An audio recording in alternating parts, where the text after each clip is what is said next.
고린도후서 5장 15절로 19절 찾으신 대로 지금 다 같이 저와 같이 한 목소리로 봉독하게 되겠습니다. 저가 모든 사람을 대신하여 죽으심은 산자들로 하여금 다 저희 자신을 위하여 살지 않고 오직 저희를 대신하여 죽었다가 다시 사신 자를 위하여 살게 하려 함이라. 그러므로 우리가 이제부터는 아무 사람도 육체대로 아니하노라. 비록 우리가 그리스도도 육체대로 알았으나 이제부터는 이같이 알지 아니하노라. 그런즉 누구든지 그리스도 안에 있으면 새로운 피조물이라. 이전 것이 나갔으니 보라 새 것이 되었도다.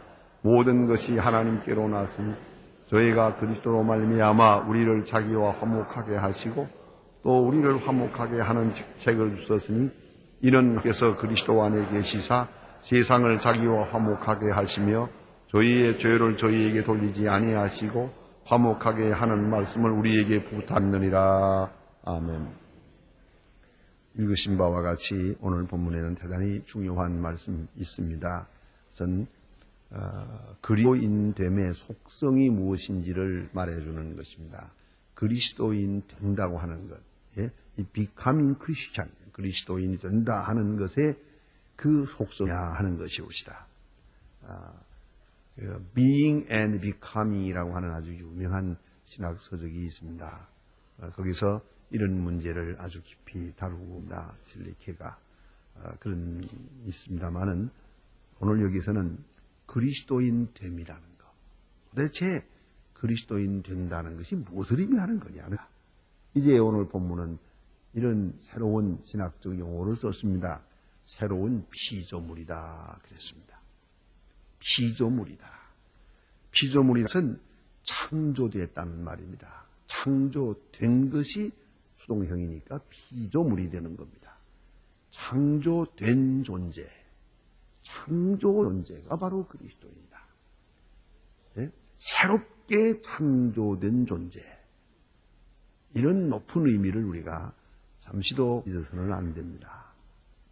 그러면 이것은 무엇을 말하는 것이냐 하면 우리는 지금 분명히 살아있잖아요. 예수 믿기 전이나 예수 믿는 후나 마찬가지야. 같은 음식을 먹고 같은 얼굴에 같은 옷을 입고 같은 사람과 살고 그렇잖아요. 다를 것이 없거든요. 같은데 왜 다르다느냐는 거죠. 다르다면 얼마나 다르냐 말입니다. 흔히 말하는 대로 그저 조금 도덕적으로 나아졌습니까? 윤리적으로 달라졌습니까? 그것 가지고 새로운 피조물이라고 말할 수는 없죠. 좀 좋지 않은 습관을 버렸습니까? 그거 한 가지 가지고 새로운 피조물이다, 새로 창조됐다, 이렇게 말할 수는 없는 거예요. 그러므로 이 새로운 피조물이라고 하는 깊은 신학적 의미는 도대체 인간이 무엇이냐 하는 데서부터 출발해야 됩니다. 도대체 창조된 인간이 무엇이냐, 본래 창조된 인간이 뭐냐 하고 물을 때 하나님의 시선으로 볼 때는 하나님께서 보시는 대로는 하나님이 창조하신 것은 어디까지나 하나님의 형상입니다. 하나님의 형상으로 창조했습니다. 그것은 영적 존재를 의미하는 것이에요. 하나님의 형상으로 창조된 존재. 그것을 싸고 여리 육체를 입으면서 거기에 이성이 있고 지성이 있고 감성이 있고 그리고 육체가 있습니다. 그러나 그 핵심은, 그 핵은 어디까지나 하나님의 형상입니다. 그래서 창세기 6장 3절에 보면은 그런 말씀이 있어요. 이 하나님께서 노함수로 온 천지를 진멸하실 때, 심판하실 때에 심판할 수밖에 없었던 이유를 성경은 간단하게 이렇게 말합니다. 사람이 육체가 되니라. 그들이 육체가 되니라 그랬습니다. 그들이 육체가 되니라. 그들이 누굽니까? 하나님의 형상이. 하나님의 형상으로서의 인간이어야 하는데 하나님의 형상은 다 사라졌어요. 죽었어요. 감추어졌어요. 시들어 존재가 없어지고 육체만 남았어요. 이렇게 말하면은 영적으로 볼 때는 죽은 사람이에요. 그건 산 게 아닙니다. 이미 죽었어요. 그 점을 분명히 생각해야 됩니다. 그래서 야고보서 2장 26절에는 그 간단한 말씀이 있죠. 영혼이 없는 몸이 것 같이. 영혼이 없는 몸은 죽은 거예요. 오늘도 사람이 산다는 게 뭡니까? 의사가 아무리 설명하려고 해도 설명하지 못하는 것이 바로 생명입니다. 생명의 신비가 있어요. 네 가지 신비가 있는데 이거는 인간은 설명할 수가 없어요. 끝까지 신비로운 것이요. 생명의 출생, 신비로운 것이요. 생명의 성장, 도대체 이게 이렇게 자라나는 거죠? 난 먹인 거는 우유밖에 없는데 이렇게 자라나는 거죠. 성장의 신비, 또 그 다음에는 죽음의 신비. 도대체가 죽는다는 게 뭡니까? 이 죽음이라는 거, 그것이 신비로운 것이에요. 어떤 식물인간이라는 게 있죠. 어떤 분은 식물인간 돼서 의식 없이 그대로 음식을 떠넣으면 들어가고 호수로 넣으면 넘어가고 이렇게 하는 걸 그렇게 해서 말도 못해요. 무려 13년을 살았어요. 얼마나 참 어려워요. 그런데 전혀 의식은 없거든요. 이게 살아난 겁니까? 죽은 거야. 육체는 분명히 살아있는데 의식은 없습니다. 영혼이 여기 있는 겁니까? 떠난 겁니까? 참 아무도 말 못하겠어요. 그러니까 죽는 순간이라는 게 어디서부터입니까? 심장이 멎을 때입니까? 호흡이 멎을 때입니까? 뇌파가 정지된 다음입니까? 요새 뇌사를 씁니다. 그러나 이 성서적으로 말하면 영혼이 떠나야 돼요. 영혼이 온 육체를 지배하고 있는 컨트롤을 하는 건데 영혼이 떠나면 죽는 거예요. 그런데 우리 이 인간의 눈으로 볼 때는 심장이 멎어서 죽고 혹은 뭐 뇌파가 져서 죽고 이렇게 생각을 하지만 신학적 의미는 그렇지 않아요.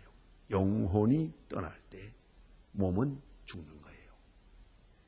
그런데 영혼은 있는데 벌써 죽었는데 아직 몸은 그대로 꿈틀거려요. 그것을 성경은 그렇게 말하는 거예요. 사람이 육체가 되니라. 하나님의 형상은 싹 사라지고 육체적 본능만, 육체적 욕망만 그대로 있어요. 그 끝없는 욕망에 사로잡힌 악마 같은 인간을 이렇게 말하는 것이에요. 그래서 하나님께서 홍수로서 모든 사람을 심판했다는 이야기는 엄격히 말, 산 사람을 모조리 썩어가 죽였다. 홍수로 죽여버렸다. 이렇게 보기가 쉽지만은 영적으로 생각하면 그렇지 않아요. 신학적으로 이해하면은 이미 그 사람을 그래서 쓸어버린 거예요. 이미 죽은 사람을. 영적으로는 다 죽었어요. 영혼은 떠났어요. 그런 의미를 생각해야 됩니다. 그러니까 여기서 몸은 몸대로 있지만은 문제는 생명의 본질은 영혼이니까 그 영혼, 그 루아크를 중심해서 생각해야 돼요. 헬라어로는 푸뉴마, 히브리 말로는 루아크라고 합니다. 루아크가 그 바람이라고도 이제 상징적으로 표현하게 되는데 그 영혼의 문제란 말이에요. 그런데 영혼인 그 하나님의 형상이 있어서 인간이요. 하나님께서 보실 때는 하나님이 또 만나는 것은 바로 그거예요. 그래서 하나님은 사람을 외모로 취하지 않는다 그랬죠. 그 하나님의 형상, 거기에 관심이 얼마나 똑똑하냐, 못하냐, 뭐 건강하냐, 병들었느냐, 뭐 잘생겼느냐, 못생겼느냐, 하나님 앞에는 아무 의미가 없는 것이에요. 오직 하나님의 형상이 얼마나 살아있느냐, 건강하냐, 그런 문제가 문제되는 것입니다. 그래서 하나님의 형상, 이 건전하게 존재하고, 그게 바로 이제 이성이라는 게 있고, 몸이라는 것이 있고, 그렇습니다. 그리고 하나님의 형상이 모든 인간의 인격을 수도 있다는 말입니다. 자, 그러면, 이것이 인간이에요. 그러니까, 오늘 창조됐다 하는 말은 몸의 얘기가 아니에요. 바로 그 하나님의 형상을 놓고 하는 말이에요. 하나님의 형상이 다시 창조됐단 말입니다. 죽었었는데, 그로 인하여 죽었는데, 죽을 수밖에 없는 운명에 있었는데, 이것이 다시 살아나서 하나님과의 바른 관계에 서게 됐어요. 그럴 때 이것을 재창조라고 말해요. 재창조, 리크는 재창조예요. 이게 크리에이션이라는 말입니다. 그래서 오늘 여기에 새 피조물이다 이렇게 말하게 됩니다.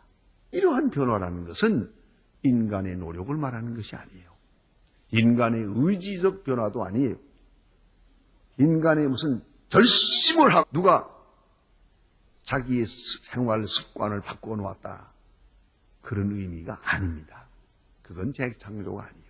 창조란 그대로가 하나님의 역사를 말하는 것이죠. 오로지 하나님의 역사로 이루어지는 하나님적인 변화. 다시 말하면 창조 변화. 그것이 창조예요. 그것이 그리스도인이에요.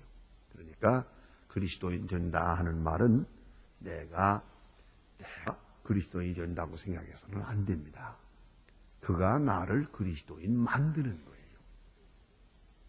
그가 주도하고 나는 따라가는 것이고 그에 의해서 내가 변화를 이루지 내가 그리스도를 배우고 그리스도를 알고 그래서 내가 그가 아닙니다.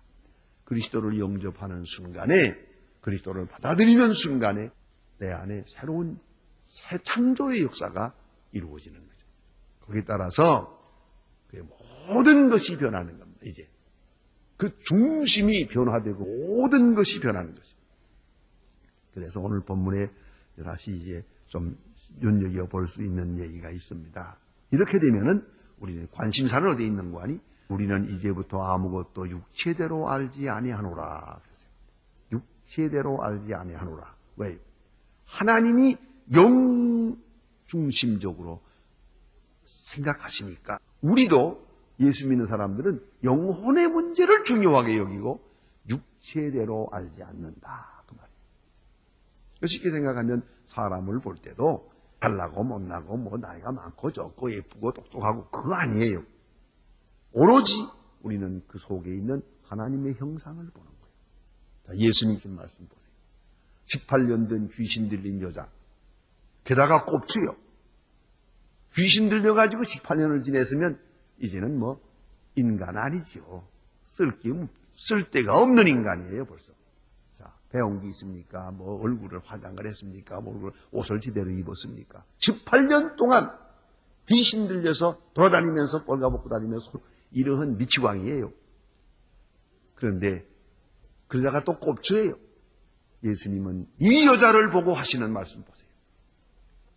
저도 하나님의 아브라함의 딸이라고. 아브라함의 딸.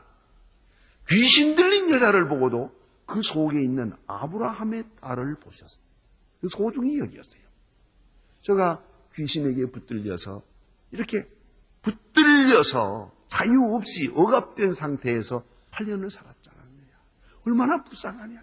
빨리 풀어줘야겠다. 예수님이 그렇게 말씀하고 있습니다. 그러니까 그 속을 본 거예요. 속을. 너무 잊지 말아야 돼요. 그러니까 사람을 볼 때 언제나 우리는 그 속에 있는 하나님의 형상을 보아야죠. 외모를 보아서는 안 돼요. 나 자신을 볼 때도 하나님의 형상으로서의 나 자신을 보는 거지 이 내 육체를 보고 거울을 보고 뭐 내 지능을 보고 내 능력을 보고 이렇게 보아서는 안 되는 거예요. 그 때문에 교만할 것도 없고 그 때문에 낙심할 것도 없어요. 하나님의 형상 이것을 중심하고 이것을 가장 크게 아주 가장 귀하게 그렇게 여기는 그러한 의식을 가져야 된다. 그러한 판단의식을 가져야 된다 하는 말이에요. 그래서 이제는 육체대로 알지 아니하노라 그랬고요. 그 증거로서 무슨 얘기를 하고 있는 그리스도도 육체대로 알았으나 이제부터는 이같이 아니하노라. 무슨 말이에요? 그리스도를 놓고서 보세요. 육체로 보면 누굽니까? 요셉의 아들이요. 목수요. 그래서 이렇게까지 볼 수가 있겠지. 그 청년 참 똑똑해. 능력도 있대. 말도 잘한대. 여기까지. 그리고는 십자가에 죽었어요. 그럼 뭔가 좀 잘못돼가지고 그만 십자가에 죽었대. 33살에. 아깝다. 이거죠. 또 육체 아는 사람들 가운데는 똑똑하던 사람들이 이렇게 말해요. 참 정치운동하다가 그만 실패해가지고 그렇게 하는 게 아닌데 그 정치운동 잘못한 것 같다. 이렇게. 어떤 사람은 그런 말도 해요. 그 예루살렘에 그거 6월절에 왜 들어갔노? 그땐 좀 피해가지고 들어갔더라면 될걸. 또 왜 예루살렘 성전에 들어가서 청소를 왜 했노? 강도의 굴을 만드느냐, 나가라고 소리 지르고. 그건 나 죽여라 하는 거나 마찬가지가. 이렇게 판단하는 것들이 다 육체대로 보는 거예요. 육체적 시각으로 예수님을 본단 말이에요. 그러면은 예수님은 참 능력 많고 말씀도 잘하시고 이렇게 하는 것 같아도 이런 좋은 얘기, 심지어는 예수님을 한 성자로 봐요. 훌륭한 분이다. 참 모든 분 가운데 가장 훌륭하다. 그것도 육체대로 보는 거예요. 인간적으로 보는 거예요. 인간 시각에서 보고 있는 거예요. 그러면 예수를 어떻게 보아야 예수 믿는 거냐 하는 겁니다. 하나님의 아들로 보아요. 하나님의 차원에서 하나님의 말씀이 육신이 되어 우리 가운데 오셨어요. 이렇게 이해하는 것은 육체대로 이해하는 것이 아니에요. 그러니까 육체로서의로 예수를 이해하는 게 아니라 하나님의 계시자, 하나님이 육체를 입고 우리를 위하여 입으셔서 우리 죄를 위하여 대신 십자가에 돌아가셨다. 이렇게 이해한단 말이에요. 그러니까 예수 그리스도 하나님의 아들로 그렇게 이해하고 육체대로 이해하지 않는 것처럼 그리스도인들은 또 그리스도인 자신을 볼 때도 그리스도께서 나를 위하여 십자가에 죽으셨다. 얼마나 소중한 존재냐. 그 영혼의 가치를 소중히 여기는 거기서 생각을 해야지. 이걸 육체대로 알아가지고 아는 것도 없고 배운 것도 없고 별로 미인도 아니고 매력도 없고 게다가 늙었고 이거 아무 소용도 없구나. 안 그래요? 이렇게 되면 그건 육체대로 거예요. 그런 거로 이제는 누구를 보아도 나 자신을 볼 때도 육체대로 알지 말고 하나님의 형상으로 보고 내가 다른 사람을 볼 때도 육체로 보아서는 안 돼요. 그게 흔히 말하는 대로 인도주의도 그렇잖아. 잘나고 못나고가 문제가 아니에요. 인도주의적 차원에서도 그렇지 않습니다. 그러나 그리스도인은 더더욱 그리스도인으로 보는 거예요. 그리스도로 보는 것이에요. 그게 아주 중요한 것이옵시다. 테레사 수녀가 요새 어록집이 나와 있는데 그 책에 보면은 하나 중요한 것을 발견하게 됩니다. 그것이 뭐냐면 우리는 보통으로 그리스도를 생각하면서 이웃을 사랑한다. 그리스도를 생각하고 불쌍한 사람을 사랑해야 된다. 이렇게 되어 있어요. 예?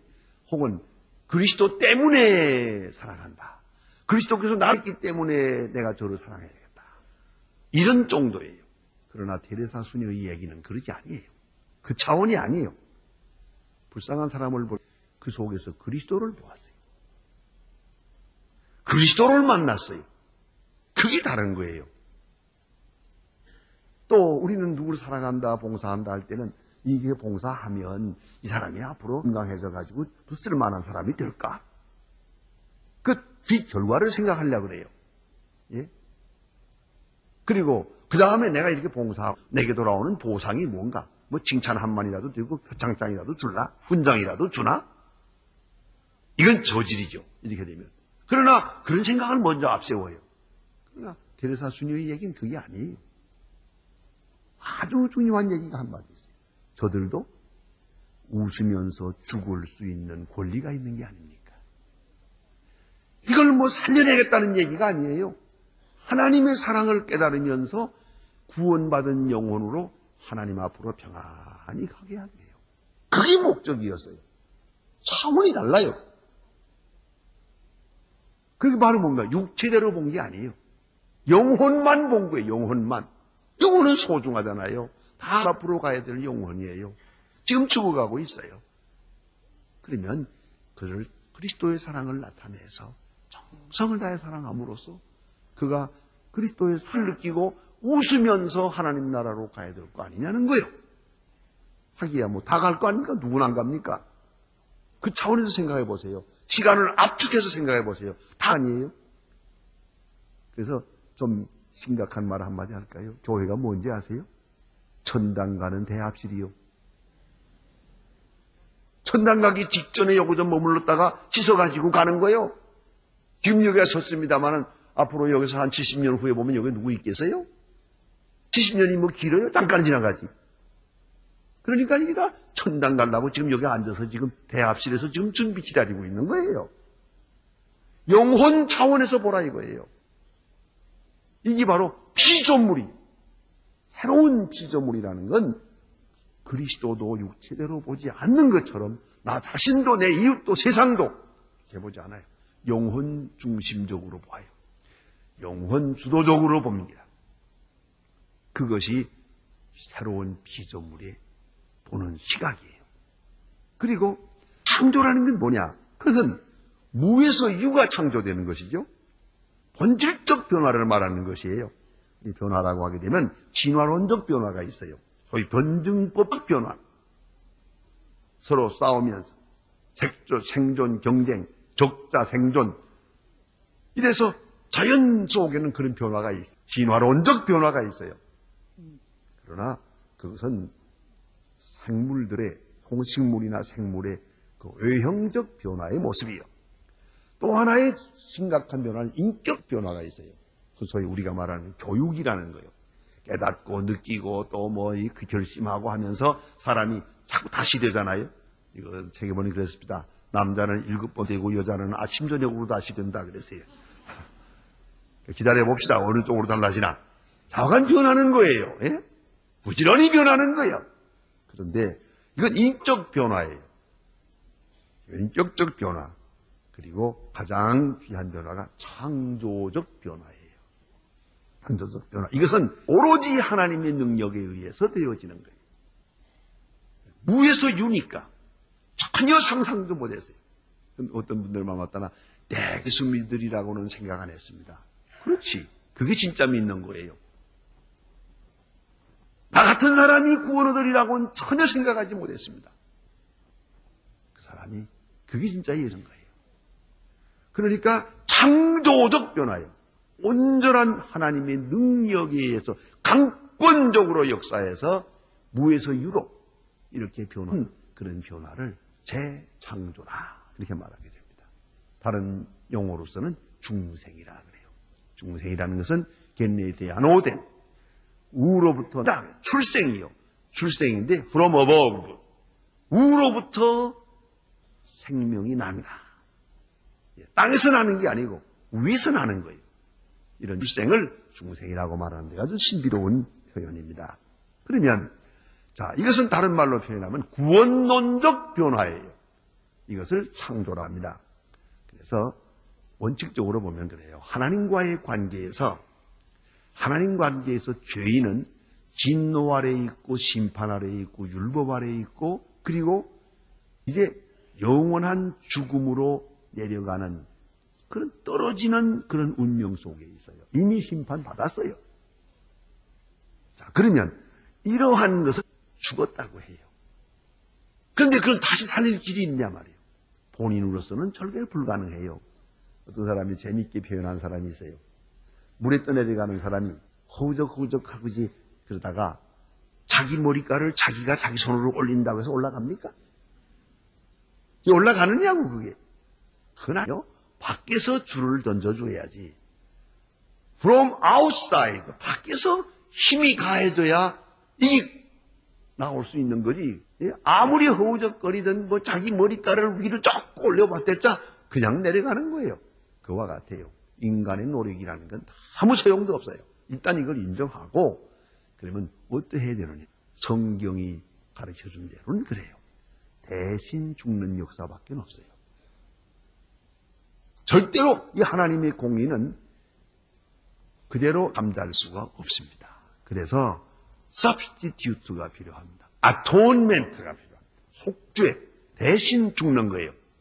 그래서 대신 죽으심으로서 결국은 이미 죄인 된 사람은 죽은 것으로 간주되고 그 다음에 다시 살아나게 됩니다. 그래서 14절에 여기 있지 않습니까? 14절에 이 말씀에 보면 그리스도의 사랑이 우리를 강권하시는도다. 우리가 생각한데 한 사람이 모든 사람을 대신하여 죽었은즉 모든 사람이 죽은 것이다.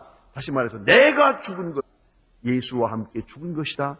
예수의 십자가와 함께 나는 이미 죽었다. 이걸 믿으면서부터 새롭게 출발하는 거예요. 이거 아주 대단히 중요한 교리입니다. 이 기도 핵심입니다. 나는 이미 죽었어요. 십자가를 쳐다볼 때 나는 다 죽어요. 내 욕심도 내 정욕도 내 교만도 어림없어요. 다 안개처럼 사라지고 말아요. 죽었어요.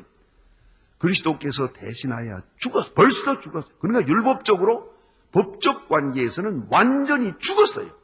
그리고 다시 살아요. 이건 창조예요. 이게 바로 창조적 변화라는 것이에요. 이렇게 사는 살을 쳐서 새 피조물이다. 이게 말하게 돼요. 새 피조물이다. 그런데 이 사람은 어떻게 되냐면 이제부터는 다시 살아가 이제부터는 자기를 위하여 살지 않습니다. 그런 중요한 요절이죠. 이게 저가 모든 사람을 대신하여 죽었은즉 산자들로 하여금 다시는 저의 자신을 위하여 살지 않고 오직 저를 대신하여 죽었다가 다시 사신 자를 위하여 살게 하려 함이니라. 이 위하여라는 말이 중요해요. 지금까지는 나 자신을 위해 살았어요. 피조물은 죽었으니까 당연히 죽어야 될 사람이 살았으니까 나를 위하여 대신 죽으신 바로 그분을 위해서 사는 거예요. 이제 나 살 수가 없죠. 이미 나는 죽었으니까. 나를 위하여 대신 죽었다가 사신 그분 앞에서 나는 죽어버리고 오직 그분을 위해서 그분이 필요하다면 그분이 원하는 대로 사는 것이에요. 이것이 새로운 피조물이요. 여기서 다시 말하면 생의 본질과 생의 목적이 바뀌는 거예요. 그것이라는 것이 뭐냐? 자기를 위해 살던 사람이 완전히 그리스도를 위해 살게 되고 나 주도적인 사람이 그리스도 주도적으로 살고 나 중심적인 사람이 그리스도 중심적으로 살게 돼요. 이것이 새 피조물의 모습입니다. 새 피조물의 속성입니다. 새 것이라는 의미. 이래 될 때 새로운 세계관이에요. 보라 새 것이 되었도다. 나도 새 것, 너도 새 것, 세상도 새 것. 다 새 것으로 보입니다. 여기서 새롭다는 말은 그리스도적 의미를 말하는 것입니다. 이런 일 있잖아요. 예쁜 아가씨가 시집을 갔어요.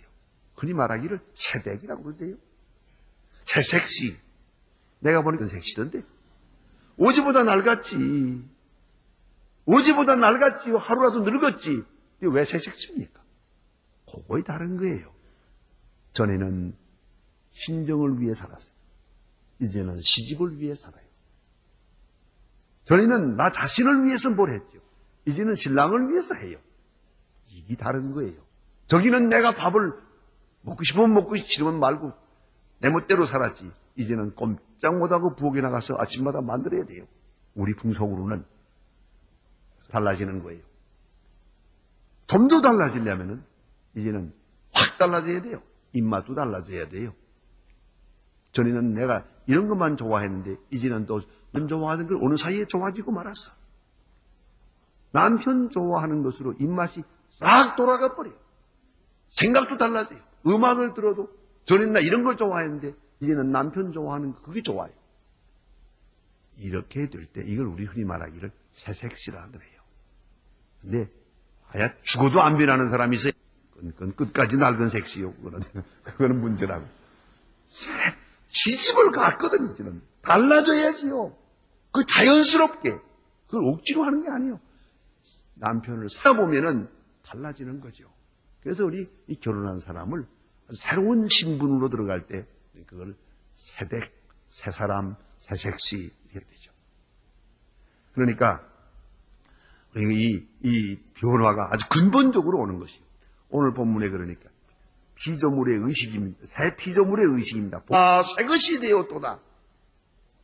보라 새 것이 되어 모든 것이 새요. 그런 관계로 살아요.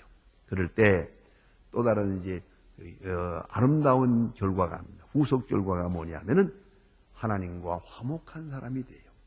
그런 거로 자유인이요. 이제는 하나님과 원수가 아니요. 하나님과 사랑의 관계, 하나님과 화목된 관계에 들어가세요. 예수 안에서 하나님과 화목했으니까 여기서부터 새로운 세계, 화목의 관계. 내가 나 자신 화목, 하나님과의 화목, 이웃과의 화목, 모든 사람에게 반가운 사람으로 나타나야 돼요. 그걸 잊지 말아야 돼요. 내가 반갑고 다른 사람에게도 반가운 사람 해야겠지요. 그리고 더 나아가서는 화목해 하는 직책을 주셨다. 저 사람은 나를 미워해요. 나는 저를 사랑해서 화목해요. 서로서로 부러워하고 있어요. 내가 그 자리에 들어가서 화목을 시켜요. 내가 있으므로 화목 피스메이커의 반대가 트러블 메이커예요. 사이 좋은 데 들어가서 이간 붙여가지고 꼭 말썽 만드는 사람이 있어요. 근데 참 이상해요. 예수는 꽤 오래 믿고도 아직도 새 피조물이 못된 사람 많아요. 그래서 문제예요. 그죠? 마음은 구원받았는지 모르는데 그 입은 구원받지 못했어요. 입에서 뭐 나왔다 하면 그건 꼭 문제가 생긴다. 이게 안 돼요. 아직도 변화가 안 돼서요. 아직도 중생을 못한 거예요. 예. 그래서 피스메이커가 된다. 예수께서 십자가를 통하여 하나님과 우리를 화목시킨 것처럼 우리 그리스도인들이 또한 자기 희생을 통해서 화목을 만들어가는 것이요. 그런 거로 육체로는 꼭 같아요. 믿기 전이나 믿기 후나 믿는 사람이나 안 믿는 사람이나 꼭 같은데 영적으로는 새로운 피조물이요. 그러므로 육체도 새로운 육체예요. 왜요? 이 육체가 전에는 방탕한 데 쓰여졌고 오늘은 그리스도를 위해서 쓰여지잖아요. 전에는 세상을 못되게 만드는 데 쓰여졌는데 이제는 귀한 일에 쓰여지잖아요. 이게 다르죠. 얼굴 모습은 같은 것 같으나 그 목적은 다르고 용도는 다르고 결과도 달랐고 가치도 달라요. 그래서 영혼이 새로운 피질 때 그 이성, 그의 지식, 그의 경험, 그의 인격, 그의 육체까지도 다 새것이 돼요. 보라, 새것이 되었도다. 또 피스메이커로 살아가게 되는 것이에요. 이것이 그리스도인의 모습입니다. 기도하십시다.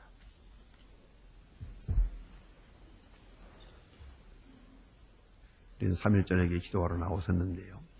지금 특별히 나라를 위해 기도해 주시고 북한에 있는 동포들을 위해서 기도해 주십시다. 지금 너무 추워서 어렵고요. 거기에 교회에서는 지금도 전혀 난로를 놓지 못하고 예배 본답니다. 그냥 꼭 모르는 데서 그냥 예배 보면서 어떻게 하면 좋겠냐고 그런 말씀을 합니다. 좌우간 이런 북한에 지금 많은 굶어 죽고 얼어 죽고 점점 어려워지는데 그분들을 위해서 기도해 주고 그리고 오늘 주신 말씀을 마음에 깊이 새기면서 하나님 앞에 간절한 마음으로 기도 드리시기를 바랍니다. 다 같이 기도하십시다.